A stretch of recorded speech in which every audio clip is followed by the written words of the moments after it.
তোরা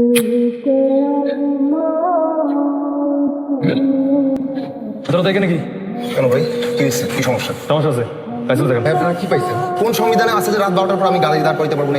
আপনি বলেন কোথায় লেখা আছে? শোনেন ভাই, আমি ট্যাক্স পে করি, আমার ট্যাক্সের টাকা এই রাস্তা হয়েছে, এখানে চলতে আমার কোনো জায়গায় জায়গায় জবাবদিহি করতে হবে। হয়েছে কি, দুজন ছিনতাইকারী এখান থেকে ছিনতাই করে নিয়ে পালাইছে গাড়ি, বুঝছেন? এই জন্য একটু রুটিন চেকিং করতেছে। কাগজপত্র ঠিক থাকলে তো কোনো সমস্যা নাই। কতবার দেখাবো, কত সিগনালে দেখাবো আমি কাগজপত্র? একটু আগে 7 নম্বরে পুলিশ আটকেছে, কাগজপত্র দেখছে।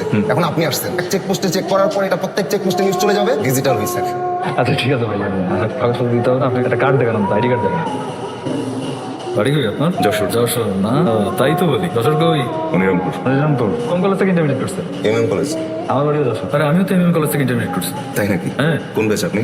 আপনার? 10। আরে তাহলে তো আপনি আমার জুনিয়র হবে। বাড়ি যান? হ্যাঁ বাড়ি যাই, বাবা মা তো ওখানেই থাকে, আর আমি ঢাকায় একা থাকি। বেশি মানুষ দেখলে ভালোই লাগে, বুঝছেন? হ্যাঁ। আপনি এখানে বেশিক্ষণ থাকেন না, রাস্তার ভালো না। ঠিক আছে, পাশে যান। ঠিক আছে। কি বলেছেন ওটা? এত উত্তেজিত কেন? তেমন কিছু না স্যার, তো সিরিয়াস কিছু না। কাগজপত্র চেক করছে স্যার, কোনো সমস্যা নেই, চলে যাবে, এখন চলে যাবে। লয়, পুলিশের উন্নতি করতে হলে দুইটা জিনিস মনে রাখবা। এক, কাগজপত্র ঠিকঠাক মতো চেক করতে হবে। দুই, মানুষের চোখ, যেটা তার সবচেয়ে বড় কাগজপত্র, সেই চোখের ভাষাটা বুঝতে হবে। মানুষের চোখ হইলেও তার সবচেয়ে খাঁটি পরিচয় কথা। যত গাগুই হোক সে তার চোখ লুকাতে পারে।